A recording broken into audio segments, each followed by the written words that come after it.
Salam alaikum, Azul, bonsoir. La nomination de M. Ben Abdelrahman à la primature du gouvernement n'en finit pas d'interroger les observateurs. Oui, qu'est-ce qui a bien pu motiver le choix d'un tel personnage à des charges tellement importantes à un moment aussi compliqué et devant des perspectives aussi sombres qui pourraient nous conduire à une situation d'une gravité qu'on ne mesure même pas? Pourquoi lui et pas quelqu'un d'autre?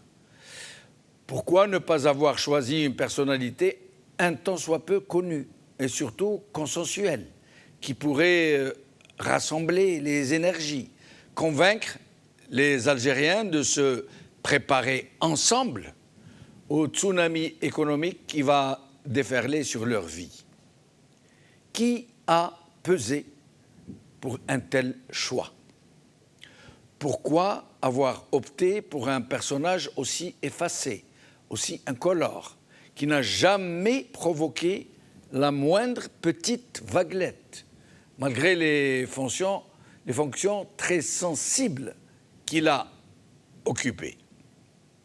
Et parmi les fonctions que ce nouveau Premier ministre a exercées, certaines en particulier ont attiré notre attention.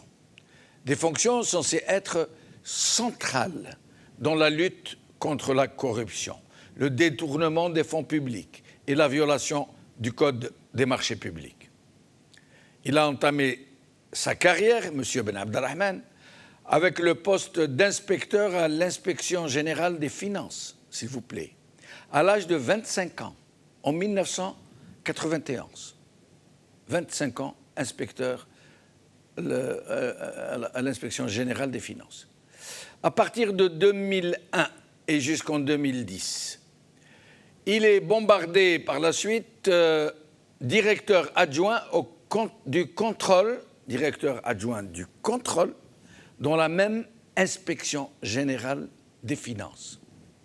Cette fonction, en ces temps de grande prédation économique, en plein scandale de cette autoroute qui allait coûter au pays la bagatelle de 20 milliards de dollars, et en ces années même où les Haddad, les Kouninef et autres grands prédateurs allaient dévorer tout cru le secteur des travaux publics et bâtiments, de l'hydraulique, etc., entre autres secteurs de prédilection pour requins en eau profonde.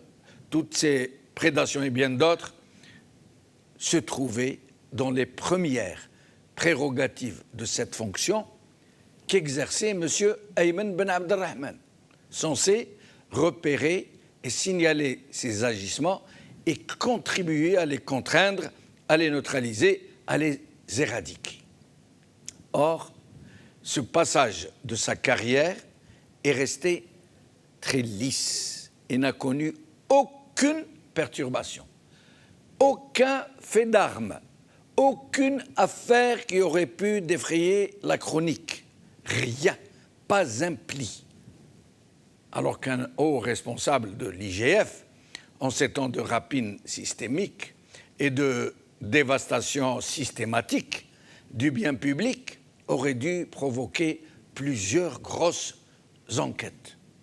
Mais rien. On ne sait pas non plus ce qu'a été son rôle dans le rapport de l'IGF sur l'affaire BRC, s'il en a été un des auteurs ou non. Mais ce qui est certain est qu'après cette très sombre affaire, qui a été lestement étouffée, M. Ben Abdelrahman allait continuer une confortable ascension, tranquille.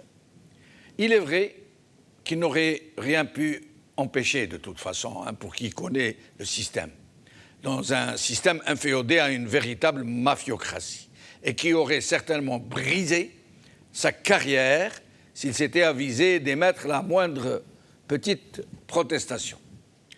Il a donc été sage comme une image, n'a pas bougé une oreille et n'est pas sorti de ce rôle qui lui avait été imparti de se contenter de faire des bulles, comme un poisson rouge dans un bocal. Cela lui avait valu d'être grassement remercié pour les services qu'il n'avait pas rendus, puisqu'en mars 2010, il a été bombardé au poste de censeur par un décret signé Bouteflika au sein de la Banque d'Algérie, où là aussi, il a continué à faire gentiment des bulles. Et ce sera vraisemblablement son seul mérite, savoir se taire et tracer son chemin sans faire de fumée. En 2019, il a été nommé par Abdelkader Ben Saleh au poste de gouverneur de la même Banque d'Algérie. Puis, en juin 2020, il est appelé aux fonctions de ministre des Finances dans le gouvernement Jarrad, avant d'être nommé à la primature par le président Tebboune. Le peu que nous pouvons retenir de son parcours et de son profil est qu'il a été l'archétype du commis incolore et inodore, sans aucune nuance politique, ni de talent technocratique particulier. Il n'a pas provoqué le moindre remous alors qu'il exerçait des fonctions qui se trouvaient au cœur du grand saccage. Et il aura réussi la gageure d'avoir grimpé avec une très grande vélocité tous les échelons d'une fulgurante carrière, juste parce qu'il a su se taire, s'effacer et se couler dans l'ombre du maître de l'heure. C'est dire que tous les chemins peuvent mener à la primature, en attendant de passer à la trappe.